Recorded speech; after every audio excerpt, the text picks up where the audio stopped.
నిజంగా చెప్పాలంటే జూపల్లి కృష్ణారావుకు చీము నెత్తురుంటే, ఆయనకేమన్నా పాలమూరు పౌరుషం ఉంటే తక్షణమే ఆయన రాజీనామా చేయాలి.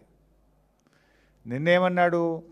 8 లక్షల కోట్ల అప్పు బీఆర్ఎస్ ప్రభుత్వం చేసింది, అది నేను చూపిస్తాను నిన్న అన్నాడు. ఇవాళ ఏమన్నాడు తెలుసా? ఆయనే 1,00,000 కోట్లు తగ్గించి 7 లక్షల కోట్ల అప్పు చేసిందని ఇవాళ మాట్లాడిండు. నిజంగా చర్చ జరుగుంటే 3 లక్షలకో 4 లక్షలకో ఒప్పుకునేవాడు, ఇంకో 3 లక్షలు తగ్గేది చర్చ జరుగుంటే. ఆ వీడియో ఒకసారి చూద్దాం. నిన్నేమన్నాడు జూపల్లి గారు? మిగులు బడ్జెట్, ధనిక రాష్ట్రం, హైదరాబాద్ ఆదాయం ప్లస్ 8 లక్షల కోట్ల అప్పు. 8 లక్షల కోట్ల అప్పు బీఆర్ఎస్ పార్టీ అవసరపడి నేను వస్తా. నేను చెప్పింది అబద్ధమైతే నేను పొద్దున్నే రేపు స్పీకర్కు రాజీనామా ఇస్తా. సుమారుగా 7,30,000 కోట్ల అప్పు చేసి రుజువు చేస్తే, రుజువు చేయకపోతే నేను రాజీనామా చేస్తాను. నిన్న 8 లక్షల కోట్లు అన్నాడు, ఇవాళ 7 లక్షల కోట్లు అన్నాడు. 1,00,000 కోట్లు ఆయనే తగ్గించింది కదా. మరి నువ్వు రాజీనామా చేయి ఫస్ట్.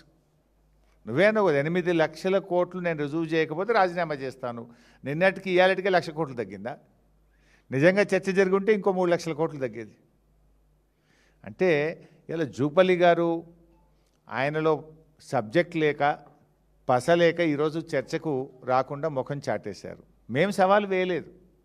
ఇప్పుడు మా కేటీఆర్ గారు నిన్న ముఖ్య రేవంత్ రెడ్డికి సవాల్ వేసిండ్రు, కానీ నువ్వు ఆ సవాల్ని స్వీకరించి నేనే తెలంగాణ భవన్కి వస్తున్నాను మీరే చెప్పారు కదా జూపల్లి గారు. మరి ఎందుకు రాలేదు? వచ్చి ఉంటే తేలిపోయేది కదా. నేను రాజీనామా సిద్ధంగా, మీరేం చేస్తారో చెప్పాలి కదా. పౌరుషం ఉందా, రోషం ఉందా, సిగ్గుందా, శర ఉందా, చీము రక్తం అని మాట్లాడారు. మిస్టర్ హరీష్ రావు, కేటీఆర్ ఇవాళ ఇది మాట్లాడుతున్నారు. మరి ఆనాడు పాలమూరు పౌరుషం, రోషం, చీము రక్తం ఉంది కాబట్టే ఇచ్చిన మాట కడుపడి 3.5 సంవత్సరాల మంత్రి పదవికి, ఎమ్మెల్యే పదవికి రాజీనామా చేసిన.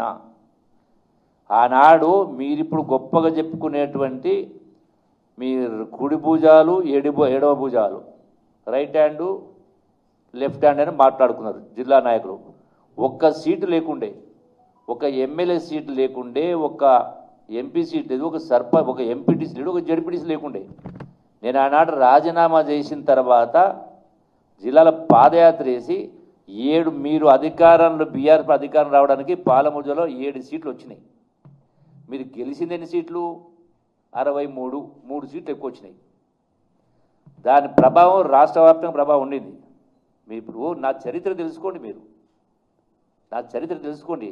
నేను ఏదో ఆషామాషిగా మీ దగ్గర పూటకో మాట అబద్ధాలు మాట్లాడి వ్యవహారం చేసుకోవడానికి కాదు. నేను మాట మాట్లాడినంటే దానికి కట్టుబడి ఉంటా. ఇప్పటిదాకా ఉన్నా, రేపుడు ఉంటా, ఇప్పుడు ఉంటా, రేపుడు ఉంటా.